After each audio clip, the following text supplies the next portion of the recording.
Welcome to Nameless Debate Radio, where radioactivity is contagious.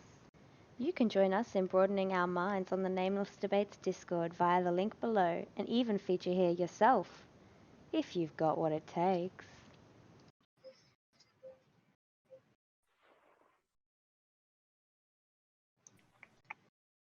How you guys doing today? Pretty good. How about you? Yeah, I'm good. That's good. What about you, Julius? You got your coffee? I literally just woke up and I'm not. So you hey, don't Julius. have your coffee. No. Terrible.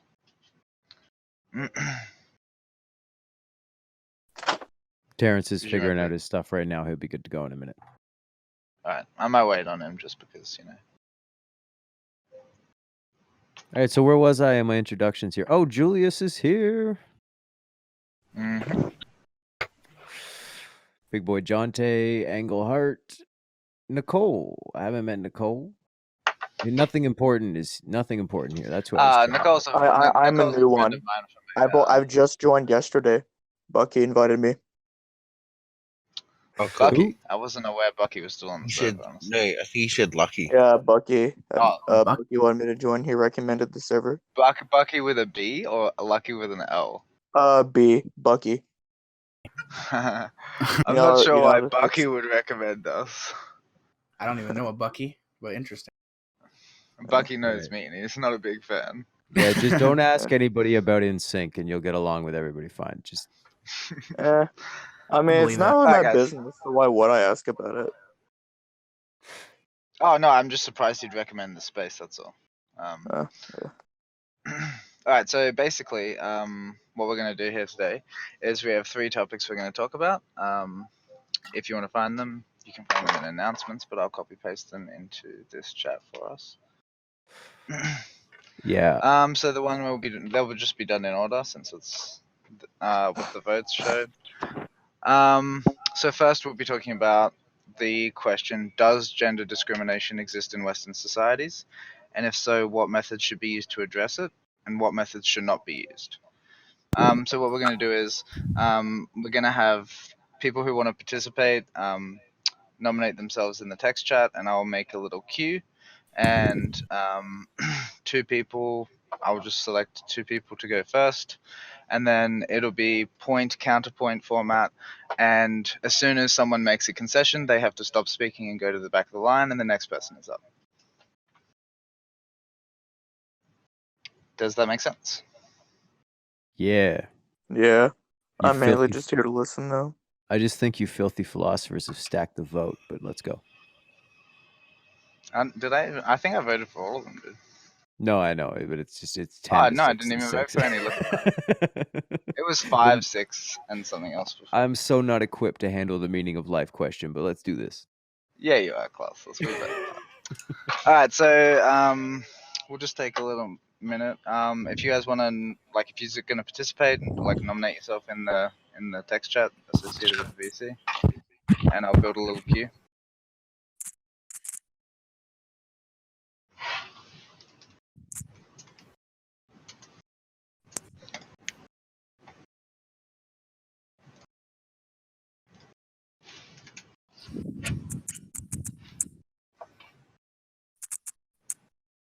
What about you, Terrence?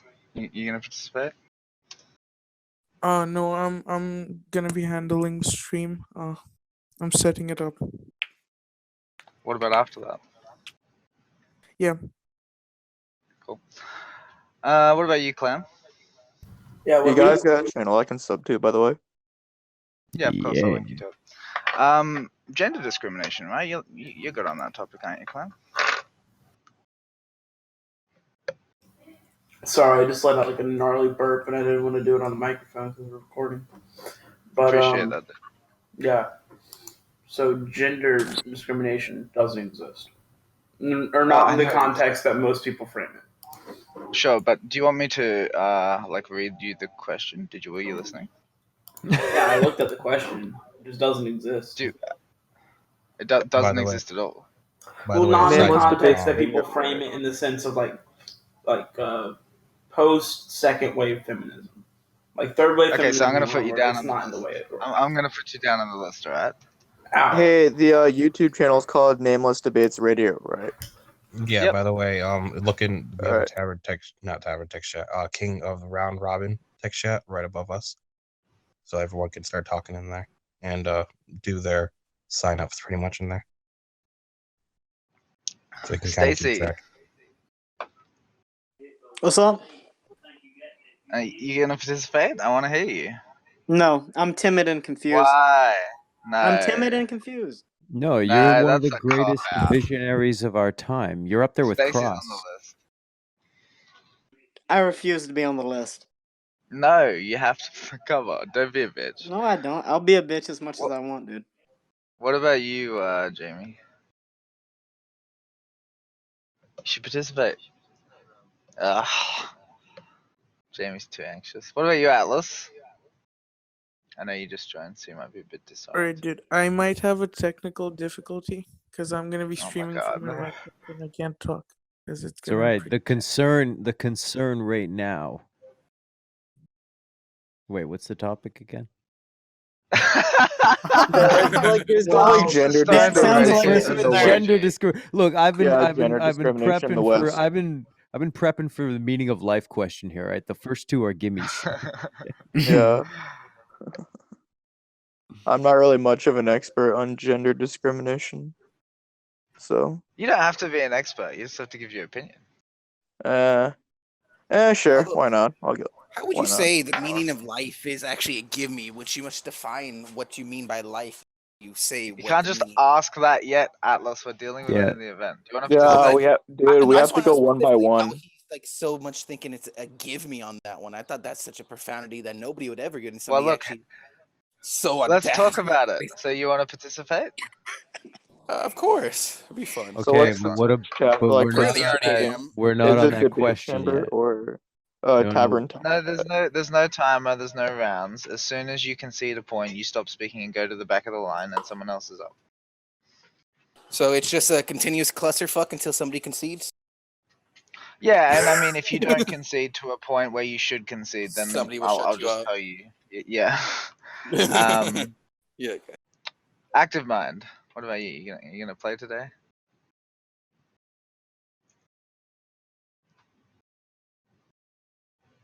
Take that as a no. Alright. Sorry, Alright, dude. we might I start. missed that. Sorry, mate. I was just listening. I've just jumped in, but it's like 2 o'clock here. Falling asleep. But I'll Oh, listen. good, dude. Oh, good. Next time. Next time. Here's somebody talking, but it's very quiet. Fair enough. Yeah, he is a bit like that. Alright, so, I am start it off. Atlas is in. Atlas hasn't shut up since he jumped in the chat. So Atlas, You know you're what? in Yeah, on this first topic. I think Sir, please, Atlas first off, don't speak for me because I already did say I would. So Then don't why didn't you tag your name in the chat? because I just got here. Nobody told me to. He did I jump in know, late. I know. But I'm just You're just hinting leaving at it? him that he should. Hey, guys, Yeah, I if you're reckon. participating. That's put alright. your I've name in the text already chat. got him on the list. I'm new Anyway, to this listen. server, Yeah, but so I will participate. Yeah, see, we're gonna. I get I'm LA, gonna bro. wait. All right, round of guys, applause for Monopoly. Hello. It's Monopole, just for correction. Sorry, I'm half drunk. It's all good. Did he say he was gonna participate? Yep, he's in. Yes, He's I new will to the server and he's all in. Awesome. All right. So first up, I think what we have is Atlas and Classless. So I'm gonna read the motion again, just to refresh our memories, and then I think Atlas should start first. Does gender discrimination exist in Western societies? And if so, what methods should be used to address it, and what methods should not be used? Oof, I thought this was just a continuation. Everyone wants to speak. I'm first. God damn. Yeah, you're first, Atlas. Come on. Spot there. I Impress see how us. it is in sync. I see how Yeah, it is. All right. He All had right. so much to say before. Well, on a different topic. This is a completely different topic. We're give me a moving moment towards the other myself. topics. All right, towards Western specifically, gender inequality, correct? Yes. All right. I do believe there is a form of certain gender inequality.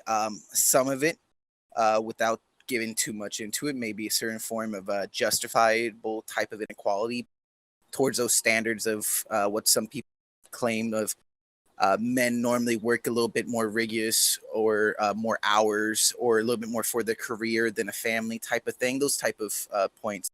I'm just trying to keep this very short because I know a lot of people want to talk.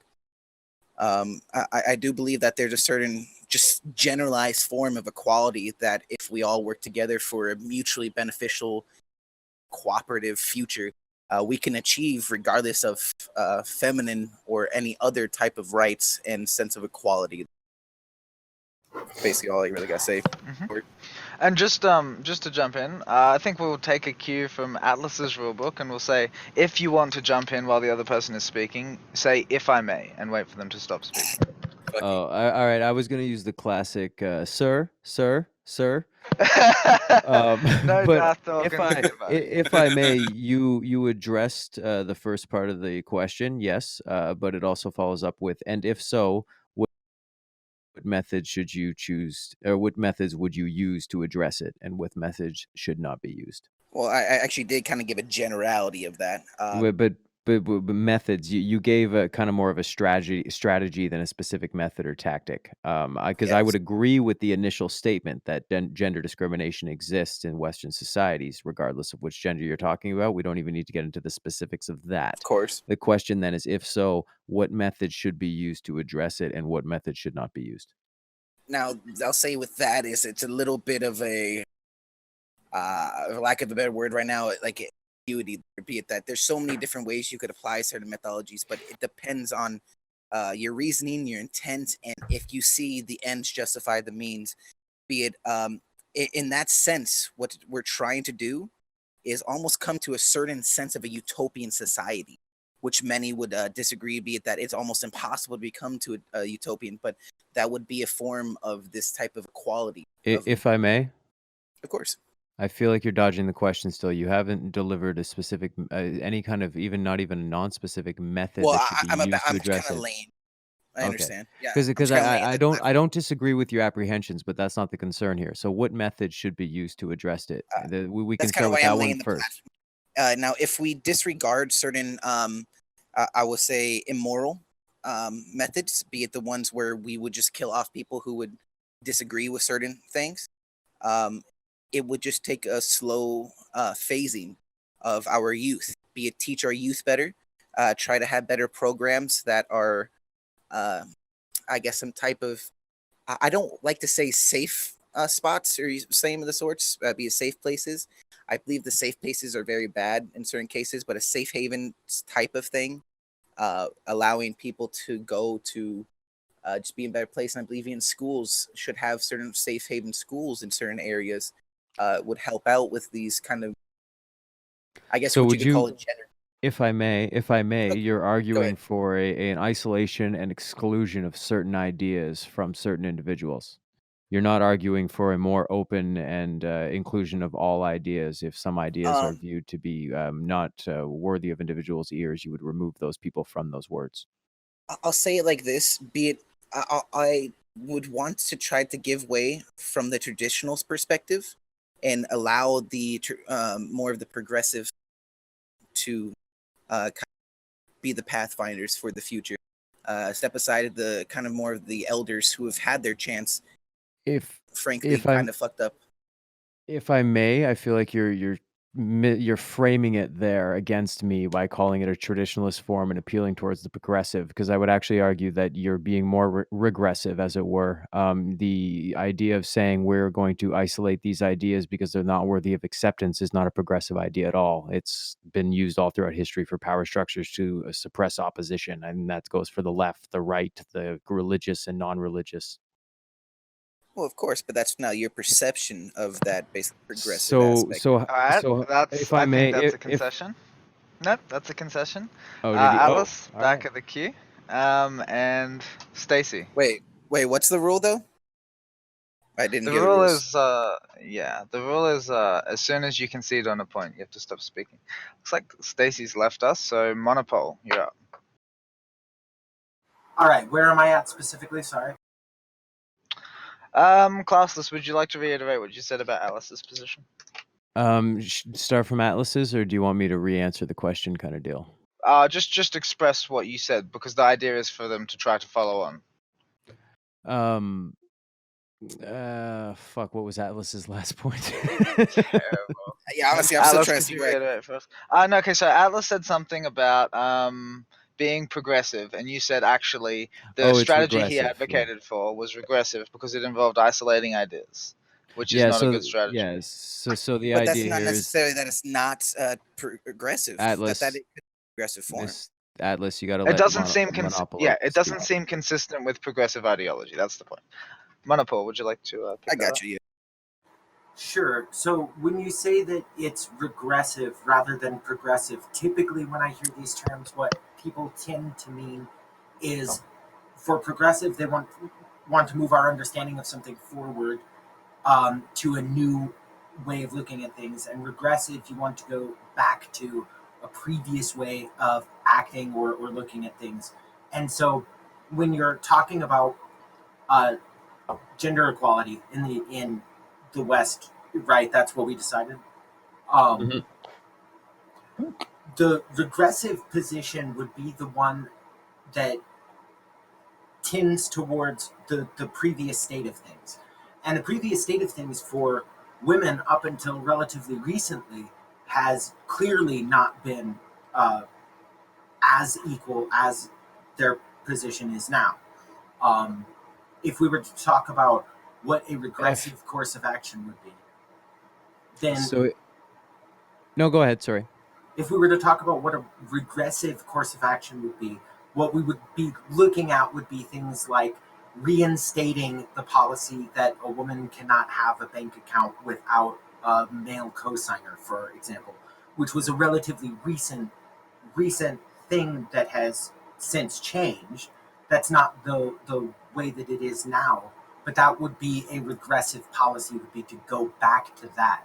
If you're So, seeking, if I may, yeah, if I may, that's not what I addressed as being regressive. What I addressed as being regressive was the method that Atlas chose to put forth as a way of reconciling these gender inequalities. And his method, one of his methods, was the suppression of specific ideas, or not engaging in specific ideas, isolating ideas from individuals. That is the method. So I don't have any problem. You just outlined a method through which should not be used, which I made no statement to, for, against. I was neutral on prior to you mentioning it. But you did not really address a method. Sorry, you did not really address the specific method that I'm saying that of what Atlas was defending, of what should be used to do these.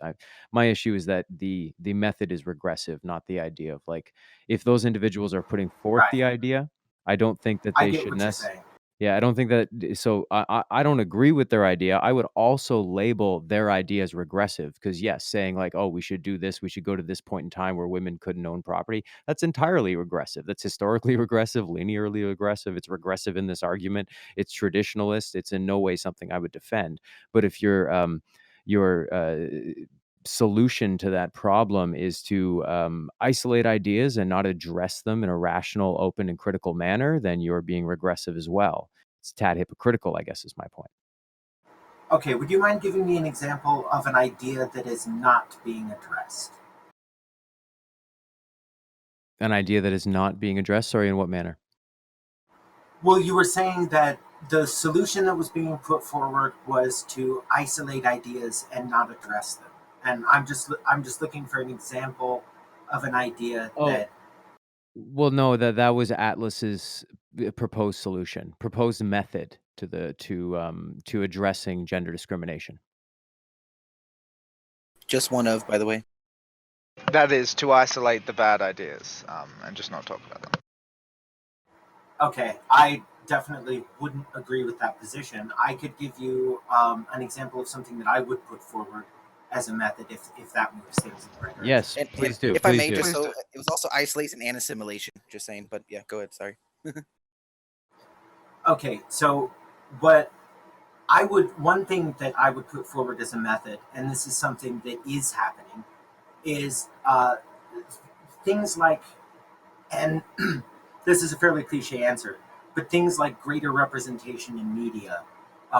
If you're looking at something like employment in STEM fields, for example, there's the effect of after sorry, it's Mulder, I The believe. Scully effect. The The Scully. Scully effect. Yeah. Look at something like that, where when we give people something to look up to, that gives them the indication that they can occupy a role that traditionally they would have been kept out of. I think that's a very positive thing, and a very positive way that we can sort of address the cultural side of this problem. Okay, so I can. All right, I'm glad you brought up the Scully effect. Let me test this argument. I'll try to do this in real time. Um, I, in the least condescending way possible, I find it a tad vacuous that now I guess if you're going to introduce individuals, like you're expanding the mechanism through which individuals can be introduced to this field, but I don't know necessarily if that has an inherent value over the idea that just because people are going to be interested in it based on what they saw in a glamorized and over exaggerated version of what that field is, I don't think that's a fair representation of how many more people then dropped out of that field because they didn't know what they were getting into, because their inspiration was someone who looked like them going into the field and not something of genuine interest. Well, what I'm trying to address with this example and this method is specifically the cultural idea that there are specific roles for men and women that men and women should occupy, which is something that I would argue is still in play today, and is largely what is driving inequality rather than specific legislative obstacles. So what I would try to address is not what I'm trying to do is not necessarily give someone an accurate depiction of what a particular job entails. What I'm trying to do is present someone with the possibility that they can occupy a role that they may traditionally have been indicated. It may traditionally have been indicated to them that they shouldn't or can't occupy that role. So, if I may, are you not putting the chicken before the egg or the horse before the cart there? Is art imitating life, or is life imitating art in this situation? Now, you just said they wouldn't have had the opportunity to necessarily see themselves in that role. Well, just because they're not represented in that role, is that reflective of the idea that they're not interested in that role? Is that role portrayed in media and in culture as being primarily a male role because males take up that role? Or is it that we portray it that way and that's why females don't take up that role? It is because a male is filling a space, make that space exclusively anti-female. Well, we can look at the past state of things, and some of these roles, specifically in STEM fields, were entirely male dominated. That has changed over time, and as that has changed over time, we can look at the cultural depictions of that field over time. When you look at something like specifically the Scully effect, the reason that Scully is unusual as a character was at that time FBI agents were generally depicted in the media as all being men. This is something that it's very difficult for you to place yourself in a role that you have never seen someone like you in. So if I may, the once again, it's still kind of chicken before the egg there, which is what I'm asking you to address, because we could all easily say that okay, we didn't have many women in science. So let's say if I were to attribute, I would agree that I think we could both agree that there is more women in science than there used to be. Now, I would attribute that to economic growth and cultural evolution overall, in terms of women being able to have more opportunity for legal reasons, but also because of economic reasons, because of general progressive ideas in culture and society, where those ideas are being put forth. But specifically, the representation in media. Now, I think the call for the representation of women in media could more likely be the result of that there are more women in science now. That is the result of the, let's call it the growth in wealth of society, and the more opportunities afforded to the individual based on technological advance than I would of this over the Scully effect. But if that were the case, then we would expect, for example, at other points in history when we've had um, high economic growth, for there to be high rates of, for example, women participating in STEM fields and things like that. Actually, well, I could give you another example of where the gender roles got flipped on their head based on the examples of economic growth or a new, environmental paradigm being shifted. When the early settlers in Quebec in Canada, or Upper Canada as it was called at the time, came in, there was a shocking revelation to the crown back in Britain and France, where they realized that when they came over here, they sent their governors over here. The women were massively more educated than the men, because the men were entirely responsible for having to go out and work in the fields, and there wasn't as much actual home, house kind of work, and women tended to stay near the home where people who had knowledge and intelligence tended to be.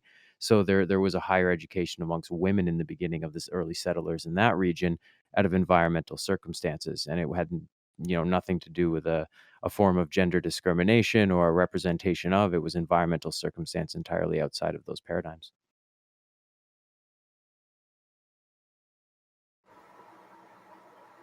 So sorry, I'm not sure that I see how that's comparable to what we're talking about with Western society as it exists now. Well, the technological advance that I'm saying is why women would have been more introduced to science now as we evolve technologically and as the individual is more empowered with technology on a singular level. You see other times in history where you had a technological booms and advancements, like you had the industrial era starting in the when we were doing the settling and the invention of the steam engine and whatnot. All these new revelations around how to farm and how to break up land, agricultural revolutions. The entire structure of the system over here was a political revolution, as it were.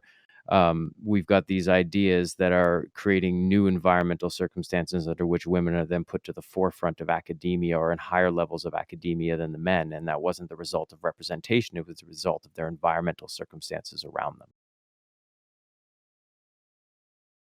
So do you think, for example, as I mentioned before, for example, women being able to open a bank account on their own without a man co-signing, do you think that things like that might be an example of the sort of things that have led to greater female participation in those areas of the workforce that they otherwise wouldn't have previously? No, I think that something like allowing women to open up bank accounts would very much allow them to. But I thought we were addressing the representation method. If we're going to go back to that one, I agree with you. I'd have to concede. Well, I guess what I'm trying to get at is that you're arguing that the reason that women are more represented in those fields now than they used to be is because of changes in society and changes in economics and changes in technology. Yeah, like for example, like you said, practical policy, like allowing women to open up bank accounts or allowing women to go to school. So do you think that it might be... I'm kind of specifically attacking you on the Scully effect right now. So yeah, I think that was a concession. It sounded like a concession. So what I'm gonna do, Monopole? From who? From me? No. Like I don't. Concede. I need to go get a drink. I think the attack seemed valid. I didn't hear a refutation. If you like, Monopole, I can give you like one more chance to quickly get that out of the way. But it sounded like a valid criticism. No, actually, I think I will concede on that one. Okay, awesome. All right, so God damn it, Stacy's left again. David, are you there? I'm here. Okay, so are you following the conversation? Since I know you're fucking. Yeah, a little bit. All right. Are you capable of picking it up and participating? I guess so, but I don't have anything I disagree with classless about. So. So David concedes on the spot. All right. That's all right. I guess I'll come back to you. Hold on, David. Did David have any contestant to what Monopole was saying or Atlas was saying? Does Atlas have anything to elaborate on? Are we at the bottom of the list already? Not quite. We have nothing important here. You know, do you want to? Oh, sorry, nothing. Sorry. Agrees for the most part. Like, there's just kind of a little bit of semantics. Some people may sound like each other. Yeah, but the semantics are my favorite part. Let's do this. Yeah, but that one's a bad question. That's been over so many times. So I think it'd be best to move on. So are you saying none of my ideas are original? One sec, guys. 1 sec. So did you want to jump in? Nothing important. Is that somebody's name or me? Yeah, it's his name. Okay. Maybe he's AFK at the moment. It's possible. All right. What I'm going to do is I'm going to nominate Atlas then. Atlas, take it up again with classes. You goddamn cack. Bring me my fucking sacrifice. Let's get this shit started. Yeah. So we're still going on gender discrimination, correct? Mm-hmm. Yeah. Correct. Propose should to we me a start up method. a new point on it, or would you like to continue on with my initial? Because I wasn't truly able to fully give out my.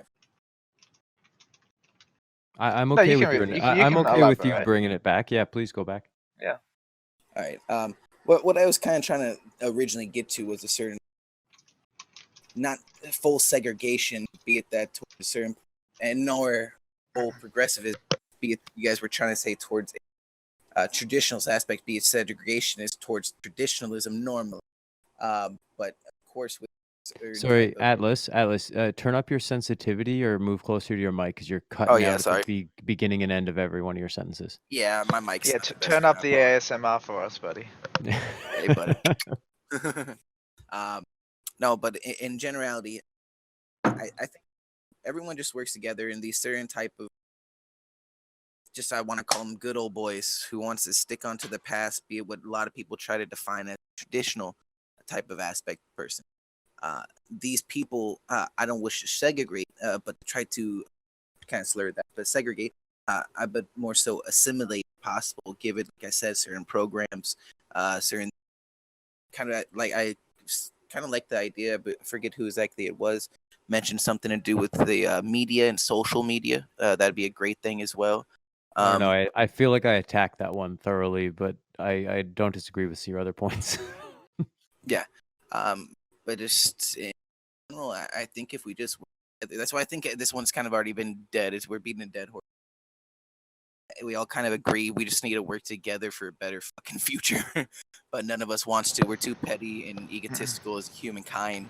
We still, instead of saying we're human race, we're trying to say we're the European race, we're the Black African race, and all this.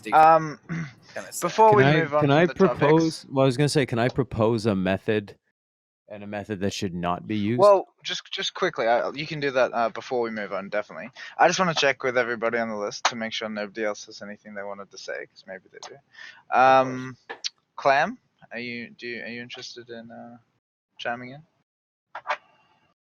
Even Julius can probably get me here. Come on. I'll say let's definitely not use genocide nor eugenics. But I think most of, not everything, but most of anything else is on the table. Kind of. All right. Nothing important. Did you want to jump in? You might be a bit. No, I was wondering if I was called for because I was gone for a minute. You were. Yeah, you and were. And I heard, and right as I got back, I heard AFK. So. Yeah.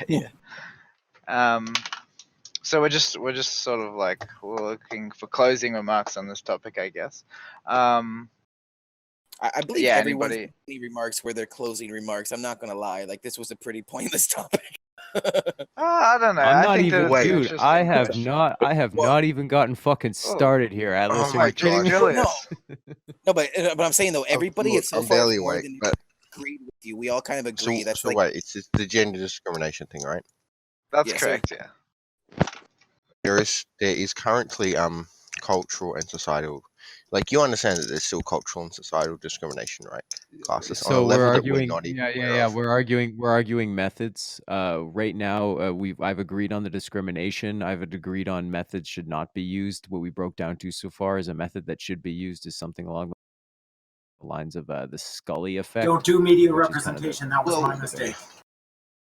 No, but that's where those okay. left So off. there's a problem here. There's a You problem, could right? so either you can address the Scully effect. You can argue for the Scully effect being valid, or you can propose a new method that should be used, or a method that should not be used. Well, I think there's other discrimination. So you said you've acknowledged discrimination, but there are methods and factors of discrimination that I think you've missed.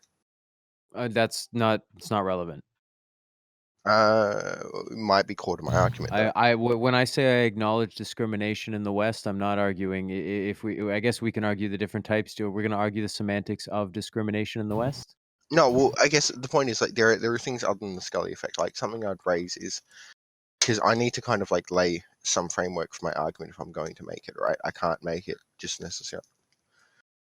All right. I'll let him climb up on the top of the hill for a second here. Right? What's that? Julius, he wants you to elaborate. Lay it out for me. Lay it out. Yeah, this is what I want to do. I actually I'm just essentially like there is things other than just like so I was reading some stuff on this recently. Are you aware that there's effectively discrimination with what's called personal protective equipment? Within personal protective equipment that police officers use, that firefighters use, security forces use. Yeah, I can easily see that.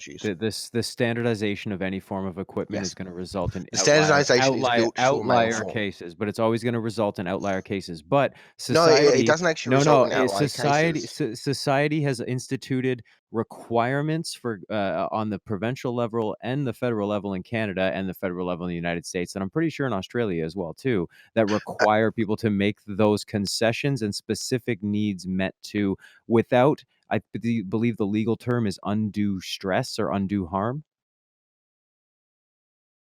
I'm not sure what that means because I believe that the equipment is still designed to body standards. But if there's an outlier case and it costs extra money, for example, okay, let's say I work in a place that requires me to wear safety goggles, PPE, any form of PPE that you're talking about. I have to wear safety goggles, but for some reason, whether it's ethnic or cultural, or maybe even I have a medical condition that makes my head larger than normal. Let's go with that. Then I need a custom version of these PPE goggles to wear. Then the government actually legally requires that my employer provide that extra standard of care under a variety of acts across a variety of Western nations. So that's the point is this is something that was being missed, and it's not an outlier case. Being another gender isn't an outlier. Being a woman is not an outlier case. That's generally quite a normal thing. Could you name? And the problem is that. So what's an example of PPE that is an outlier case or ignored? Actually, just the vests themselves. Generally, tactical vests are built. They are designed off a male standard body. This is my point. The actual design specifications of them are standard male body sizes. They aren't designed with women's chests. And all they do when they get women is generally order. They don't have gendered clothing in these fields. They don't have this is designed for women's bodies. They only have the one design.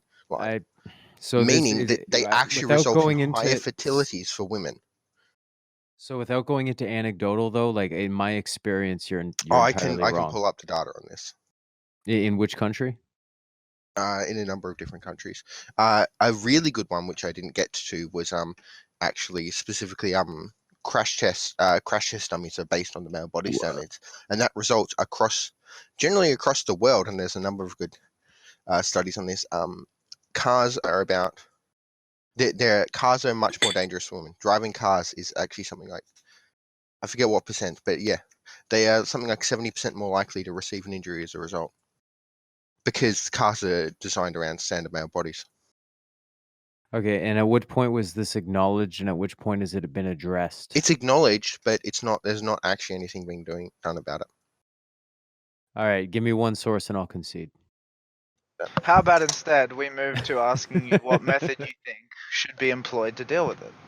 Oh, I think that we should as essentially 50% of society, it should be that the government should be legislating that these companies can't, they must kind of design, they must actually be able to provide sufficient, at least close to equivalent levels of safety, right? So with they can design crash test dummies around female bodies. They can do these testings.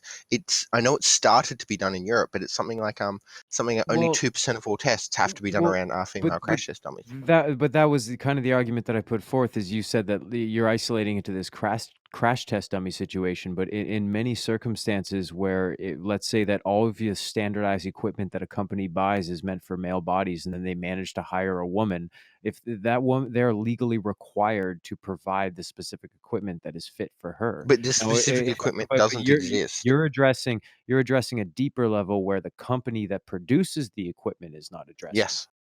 So no, I think that's a problem, and so I think now agreed. And this is you. Let's Okay, try to use if I may, guys. No, I'll concede. Yeah, sorry, if I may, I'll concede, because I did try to contest him on his minuscule form of gender discrimination here. I don't think. All right, well, very class, facile let's to listen. say With it's- the concession, that was a bit condescending. And No, we're because going there's a number of different things, and I only touched Look, on Julius, we're not going to get into that. I contested it's a it without concession. thinking it. Yeah. It's I a should have thought concession, it and he was through. a bit condescending about it. Next up, I'm going to look to. Is Monopole still here? Did you have anything else to say, Monopole? No, I don't. Okay. What about you, David? Did you want to actually have a crack, or are you still disoriented about what's going on? I don't know. I mean, that would depend. I think you answered my question. What about you, Atlas? That's it? If I may. Sure. Julius rolled back the clock to the first part of the statement and got me. Fuck yeah. Jesus Christ. I was done with that part of the statement.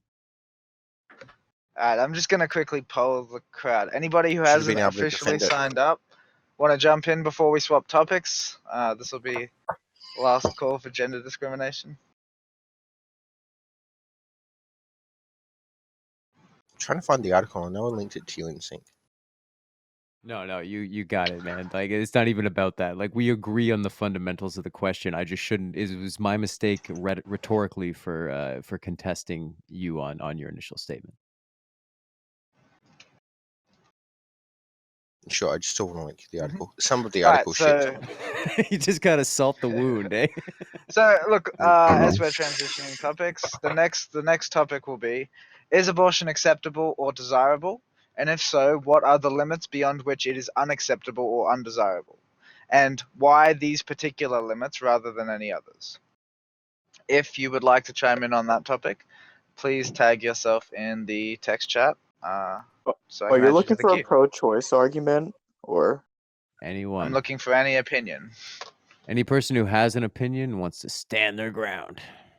Yeah, of course, Colombian. Come on, guys. Can we just opt in to change the question completely to a brand new one? You can argue for that if you like. All right, who wants to argue about changing to a new question of what that question should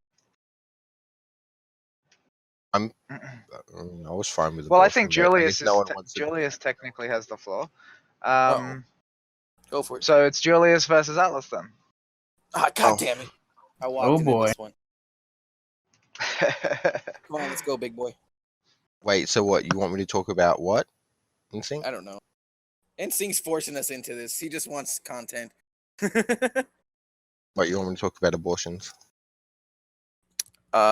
Here, just to be nice, I'll actually tell you, since Ben was nice enough to be the only one to actually send me what it's all about. This one is exactly, is abortion acceptable or desirable? And if so, what are the limits beyond which it is unacceptable or desirable? Just to clarify, I tagged it, I've posted it repeatedly in King of Round Robin text chat. It's pinned there. It's not exactly hard to find. I'm new to the server though. You mean he's not picking on me? No, fuck with you. No, but yeah, that's the I question. actually did repeat it, dude. I will I know. repeat I it more love you. clearly for everybody. Is abortion acceptable or desirable? And if so, what are the limits beyond which it is unacceptable or undesirable? And why these particular limits rather than any others? And again, if you would like to jump in the queue, please tag yourself in the text chat. All right, Alice and Yeah, I Julius. guess so. It's a beautiful glitch I- in the matrix there. Julius, Yeah, would you like to go? Sure. I think that abortion is mostly acceptable and desirable. I'd say it's completely acceptable in most cases and largely desirable for society. It generally, I think it functions as the well-being of society, and the cutoff point that I'm usually comfortable with, the local cutoff point, where I think it's around 22 to 24 weeks in most states in my nation. That seems to be the total what society can most tolerate. Whether or not I necessarily agree with that, that seems to be the the most reasonable position we can take, is that there do seem to be problems related to abortions in which they can actually exist outside. Like some people would argue that's very similar to a premature birth, but before that, it's a very grey area.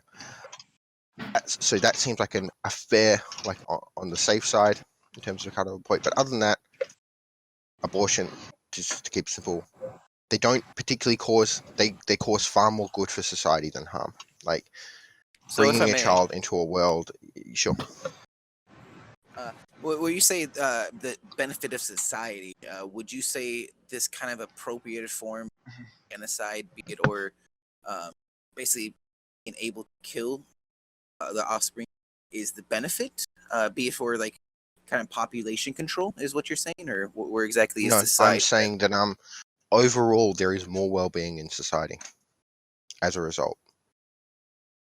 I can understand a personal benefit, be it towards incest, other medical benefit, or just a personal choice. But societally, the only thing I could truly deem would be some form of that population control. Well, I think there's other things. So you could say it's like I'm measuring well-being on a society level, and that also takes in individual metrics, right?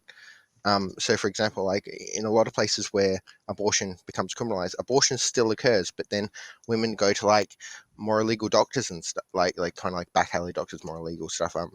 One, they risk themselves like legally, and then it's being performed in like not safe environments, not safe stuff. Yeah, it's generally unhealthy for them, and it's unhealthy for other people. It lowers their well-being, and it lowers the kind of, there's more crime, there's more, except like you can see on a societal impact how it doesn't benefit people. Secondly to that, there's like a lot of cases where, in most cases in abortion, you can understand like bringing a child into let's just say like someone's a teenager, or like being a teen mother, like, is what kind of life is that child going to have? Is that mother going to be single? I don't think we can. It's reasonable to expect, based on other data, that that child will probably not necessarily have the best life, especially for the early stages of his life. Meaning that bringing large amounts of children into the world in these kind of cases would result in the overall well-being of that society being lowered. It would create an underclass in that society.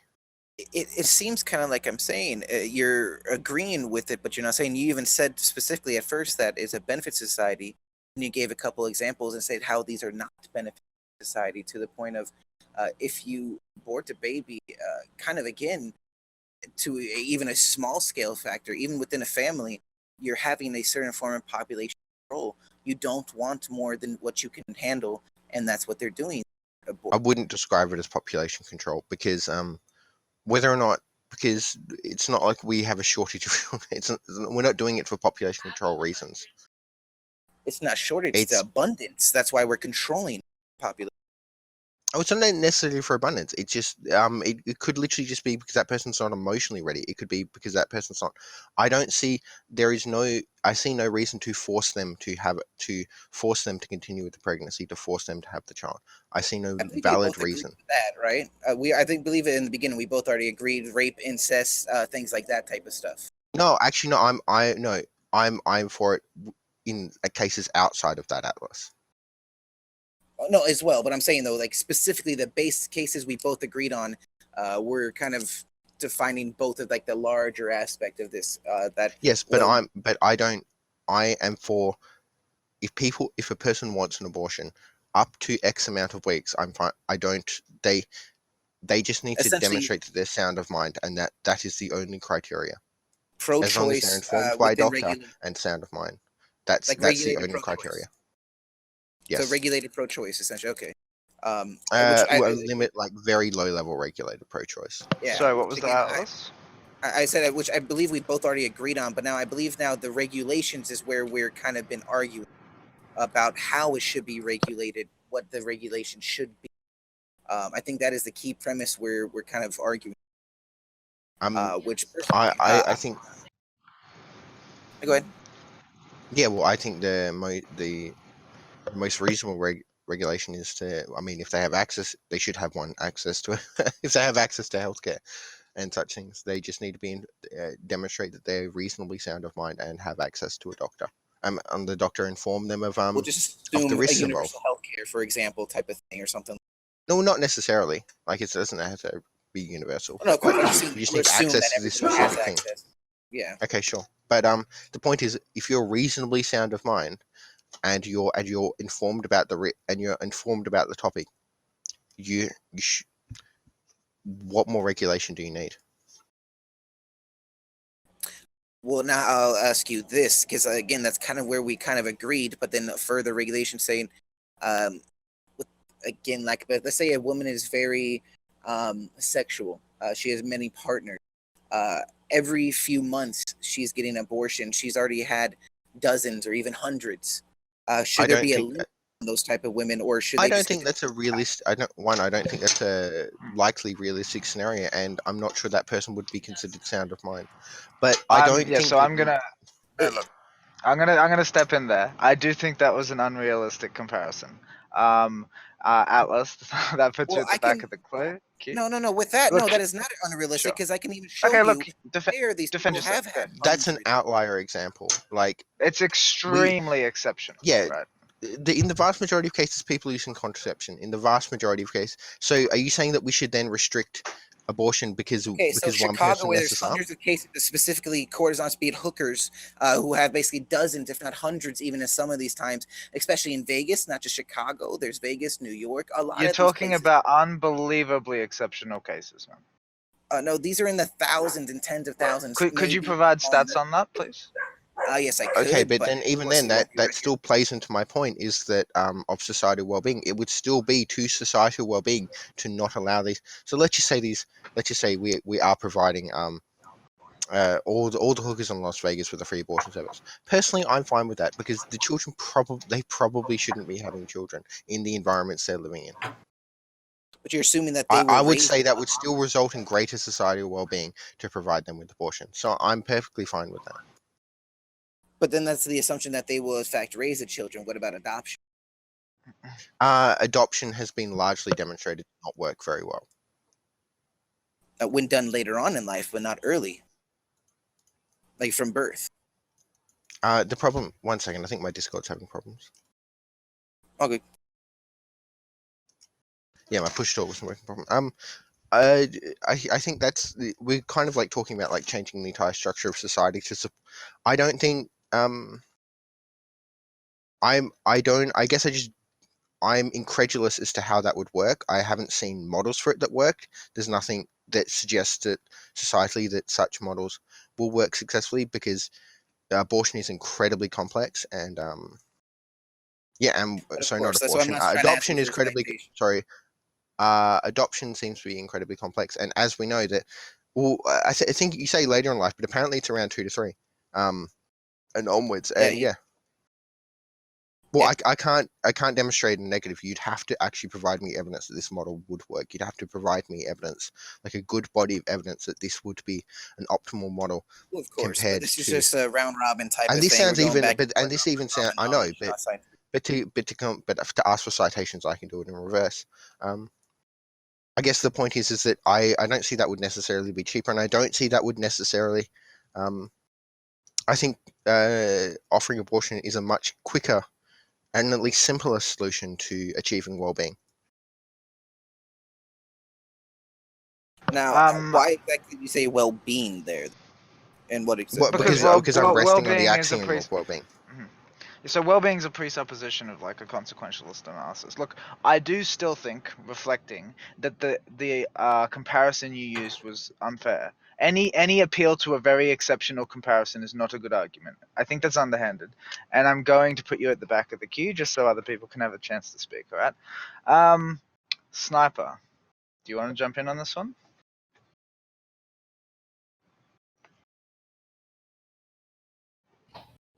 I wouldn't. I don't know what to say yet. No, that's okay. GG. Monopole? All right, yeah, I want to address a very specific thing that Julius Caesar said about the limits. You mentioned a 20-something week limit as where you would. I said that is the limit in Australian society, and it's something I'm comfortable with. Specifically because it seems to be, while I don't necessarily personally object to going it further, it seems to be a reasonable balance within society as to what people will most tolerate. And that's otherwise there's no particular justification to why we couldn't have it later, but it's ultimately it is what we live in an intersubjective kind of like we live in a society and we can't, yeah. And I think the gist of it, yeah, is that a child can live on its own past that point. Right. Okay, but you would agree that there are exceptions that you would make, or that society, I guess, would yes. make. For example, yes, there are pregnancy exceptions. is unviable, and there's a threat to the life of the mother. So what I would argue is that quite often happens.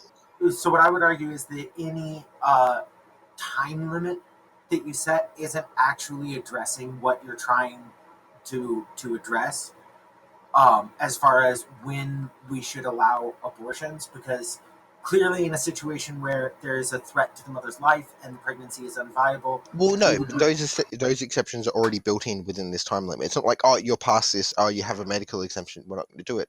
Obviously, like the doctors take those into account. The point is what will society tolerate? And as you've seen in some areas where, I believe in America, where they've pushed it right up until like the full 9 months trimester. Whether or not I would be comfortable with that, and whether or not it has passed in some places, however it's caused uproar elsewhere. And I think it's a balance between negotiating this time limit with everyone. Like, you know what I mean? I don't have a problem with it being further. I probably agree with you on this. However, I don't see a way to get the rest of the society to agree with me on that. I think it may happen over time, but I think it's the unfortunate reality that we live in, that we kind of have to draw that cutoff line there with reasonable medical exemptions because there is no other choice. So I guess if you're saying that this is the limit because this is what we can feasibly enact in society right now, I would reject that as an argument for where we should set the limit on when someone can have an abortion. So for me personally, sure. What were you going to say? So for me personally, what I would care about is the outcomes to society, the outcomes to the mother, the outcome to the child. For me, the best way to take all of that into consideration is simply to make this a personal decision where the woman and a medical professional discuss what is going to be the best option for that individual case, rather than setting some sort of arbitrary time limit. Which is what I expressed earlier. So, but do you understand is that while I could agree that is optimal, I don't see a way to impose that, at least within my society. Within some areas, it may be possible. Julius is appealing to the fact that you have to compromise rather than contesting your ideal. Yeah, I don't disagree with your ideal, but I don't see it that I can practically enforce it.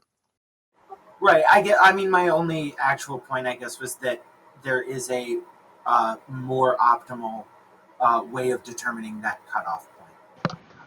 And I think just quickly to add a little bit of depth to that, I've heard a pretty interesting argument that's based on when we determine death, right? Because in the past, the line for death was, when your heart stopped working. Obviously, that's not true today. Today, we call death when your brain has suffered sufficient damage that you can't support your organs. You know what I mean? But like, we restart hearts all the time.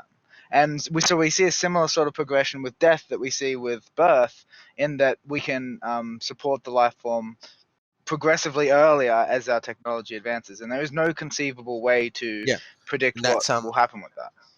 and an argument I've heard put forward is that once we pass that kind of, and this is one of the reasons that I believe people are starting to draw that line where we are, is because we could actually have the point where we do allow, and it's kind of similar to what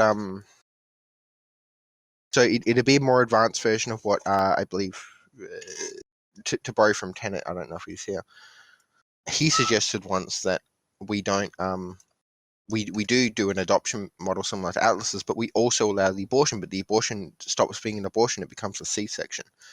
And at like 5-6 months pregnant, you can get a C-section and opt out of the pregnancy and put it up for adoption, so you don't actually have to carry it to term. And that at a point where we can actually support, but that's going to be, the technology has to get better, and that's going to be a hugely prescriptive cost to society. So that's something society would have to agree to take as a monetary measure. But yeah,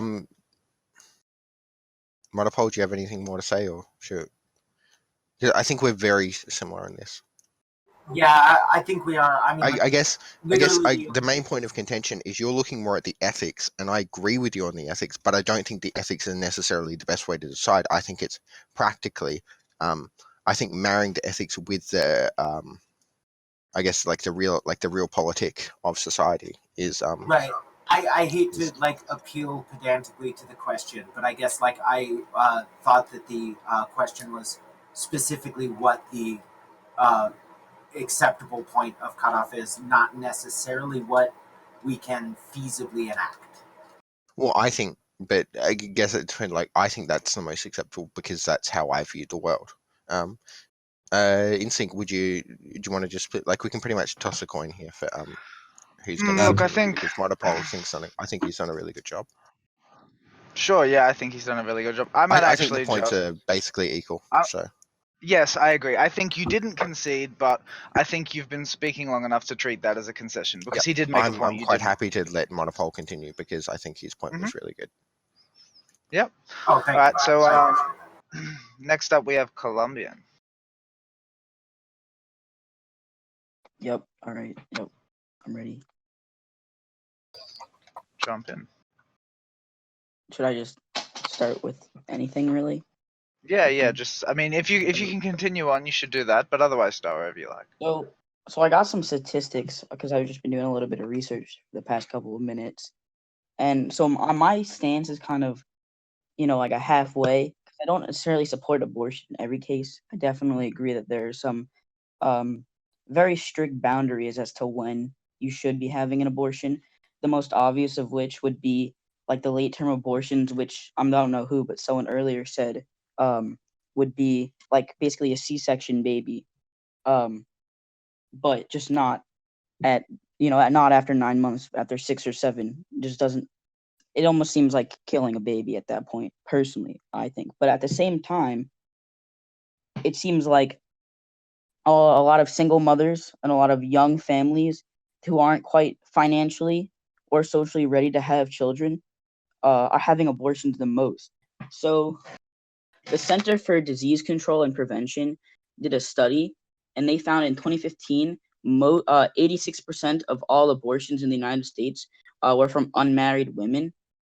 And then they also found that of pregnant women, married women that did have pregnancies, or that did have abortions, 4% of pregnancies for married women were abortions. And that same statistic goes for 20% of unmarried pregnant women had abortions.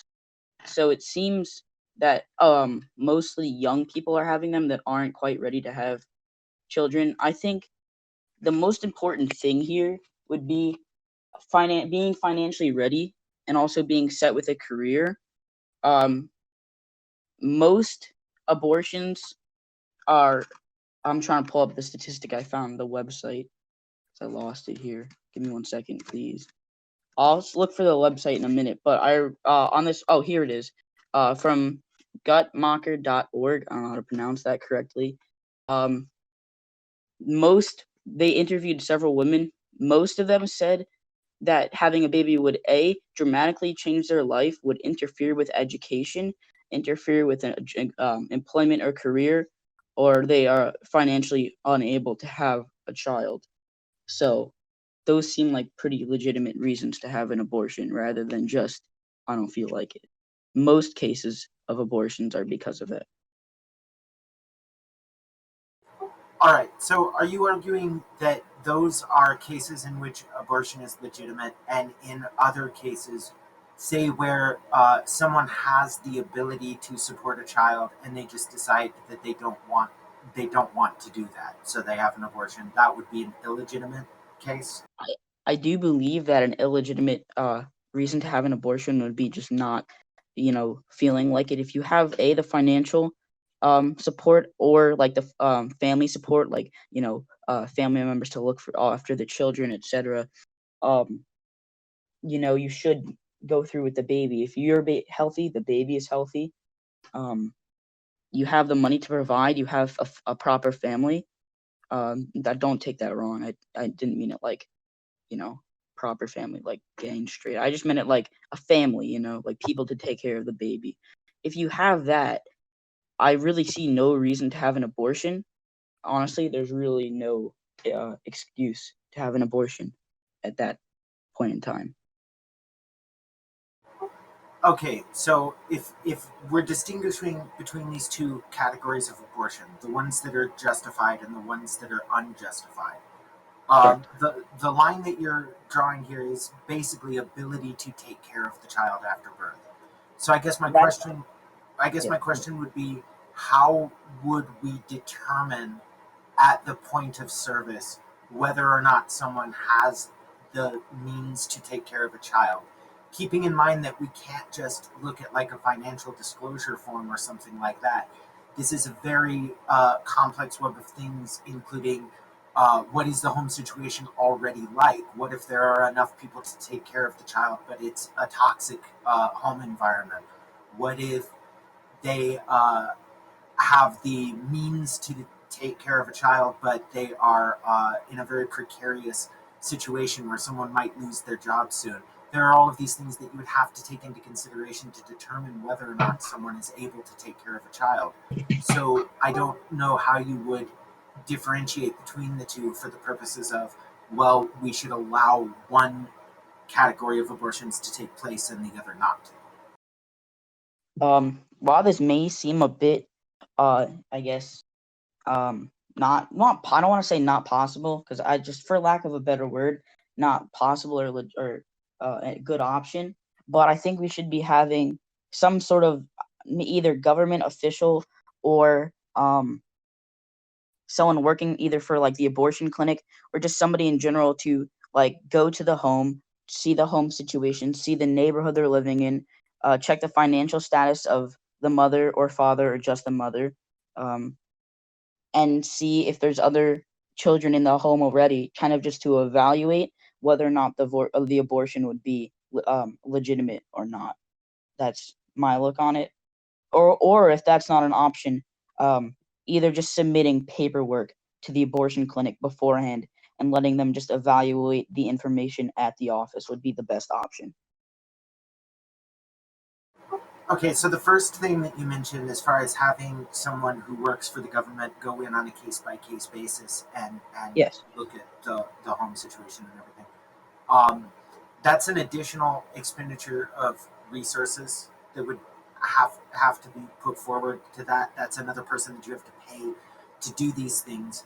So the cost of that, compared to the benefits, seems like it would be fairly low given the statistics that you mentioned earlier.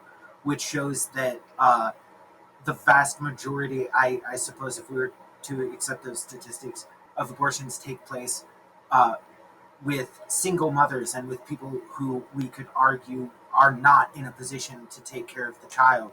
Given that such a very small percentage of abortions take place outside of that circumstance, wouldn't that additional expenditure of resources, that it seems to me that that would be a waste of time and resources to do that. As far as the second option that you mentioned, as far as submitting paperwork, well, again, this is a not a good way of determining if the home life is going to be suitable for raising a child, just looking at financial disclosure forms or something like that. And again, it's an increase in resources, maybe not as much as hiring someone to go on a case-by-case basis from home to home. So I guess what I would say is, if we're going to make this distinction and have some of these abortions be illegitimate, then I would want to see that there is an act, like that it's not a waste of time and resources to do so. And given the statistics that you yourself brought up earlier, it seems like that would be the case. Yes, so I personally believe that, someone said this earlier as well, I don't remember who, that if you're having an abortion, if a lot of the time women have abortions because they feel that their child would be living a very harsh, cruel life, especially because so little kids get adopted from foster homes and adoption centers compared to the number that are like going in. It's a lot of kids going into the system and not coming out, which I feel just gives kids and later to be adults an unfair, unhappy, and cruel life. And I think in that case, a lot of the time, abortion would be a better option than that. I think abortion is such a serious topic that we should be expending the resources to double check and ensure that these households truly are incapable of housing a child and raising a child. While I do see the inconvenience in having to hire people to go out to the homes beforehand, I do think that it is still a legitimate possibility of having at the office beforehand, having them check the paperwork beforehand. I do think that's still a very possible thing. Very. Okay, so you mentioned knowing that the child is going to have a very rough existence as being potentially a reason to justify an abortion. So I guess, suppose you had someone go into the office and when they were asked for the reason for the abortion, they said that they were worried about climate change and the possibility that their kid would be growing up in a world that couldn't support a good quality of life. Would you accept that as a justifiable reason to have an abortion? Well, if we're talking about climate change and the possibility of living in a I don't know how to describe. Maybe I don't want to say post. I guess you could say a world affected by climate change. I think every kid being born, regardless of during the pregnancy, whether abortion was considered or not, every kid being born into the world would be suffering because of climate change. And I think that that's more of an issue that we should be asking people who are having children in general, not just abortions. I think that's an issue, a bit much of a bigger issue. And I think the problem is, I don't want to get too much into climate change unless that's something we can do in this kind of discussion. I don't know. Is that something? I mean, I don't think we need to get too much into the climate change because that seems a little off topic. Well, yeah, I agree. Oh, sorry. But what I would say is that if what you're saying is true, that every kid that's being born is coming into a very harsh and cruel future world, couldn't you just argue then that all abortions are well, I suppose if you have a different moral system than me, but if the consequences are something that you care about, couldn't you argue that all abortions are in some sense justified because they reduce the number of people who would have to suffer through future climate problems? I do think that considering climate problems isn't really a legitimate reason for determining whether an abortion is, correct or not. Or should Okay, should if I may, sorry.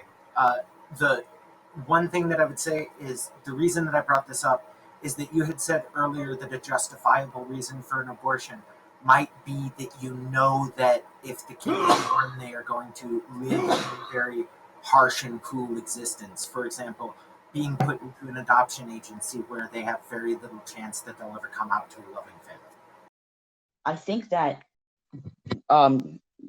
determining whether climate change and climate control is a factor in a child's well-being and happiness is kind of an abstract or illegitimate way of thinking, because I don't want to say it's far off, because scientists are saying within the next, I don't know what's the number. I don't know the number. What's the next couple of years? I'm not sure if let me 10 to 12, I believe. 10 to 12. I don't think that that's a legitimate factor in deciding whether a child's life is going to be happy or not, because I think there's so many. Well, I guess I think. Sorry. No, it's okay. I guess I don't understand how you would make that determination in the one case and not make it in the other. Okay. Because the can I idea. Look, I just wanted to step in quickly. I think what he's actually trying to say is, even though obviously that is a pertinent consideration, you couldn't make the argument that how the climate will be experientially in 20, 40 years isn't part of your considerations about the well-beings of your future child. I think what he's trying to say is actually something closer to, he doesn't think that that is significant enough to be part of this analysis. Yes, that's essentially what I'm trying to say. Yeah. Is that I'm trying to think how to respond to that, because I guess I know for me that is a very strong consideration. That is something that I would consider very strong. So I'm trying to think of a way to put this. Look, no, wait a minute. I think I agree with you in the context of having a child, but I don't think it's relevant in the context of abortion specifically, because I think abortion has a lot of additional constraints that aren't that sort of like narrow the scope of our discussion, right? If we were talking about whether or not it was morally permissible to have a child, part of that consideration definitely focuses on the well-being of that child, and then you can make a much stronger argument for the relevance of the facts of climate change. But I think specifically for the topic of abortion, I personally am struggling to see how it's relevant. Okay, well, my specific argument basically in total is this, that if it is justifiable to have an abortion because you think it is likely that your child will live a particularly harsh existence as a result of you having them, and you make the same determination based on our current lack of a full response to climate change. I don't know if one is any less justifiable than the other. What is the specific? Okay, like I said, so like I see what you're saying, but I think that the point is that your argument extends more broadly to become a position of anti-natalism. That is, that one should not procreate because the conditions will be such that it's immoral to do so. Yeah, and I can think I that address that? But specifically, just real quick, specifically the thing that I have a problem with is I don't see how making that determination on the basis of perhaps your kid is going to go into an adoption agency and they're going to have a particularly harsh time there, as opposed to perhaps your child is going to grow up in a world where they have a particularly harsh time. So you're not sure. So the specific point was that one was justified. So I'm just trying to say that if one is justified, I don't see how the other isn't. So the distinction is that one is pertinent to the topic, right? The alternatives to abortion are limited because it is inherent in the proposition of abortion that the mother does not want the child, so their well-being is already uncertain from the get-go, which is why the adoption becomes relevant, because the mother does not want to raise it, right? Whereas you're talking about something that is just as much the case if the mother does want to raise the child, which has nothing to do with abortion. And that's why I think that your contention is too broad to apply to this specific topic. I can create a myriad. If I may, I can create a myriad of scenarios under which you could then argue for this anti-natalist approach. Sure, and I think what I'm saying more specifically is, if your argument can be extended to support something that you don't accept, it's not a good argument.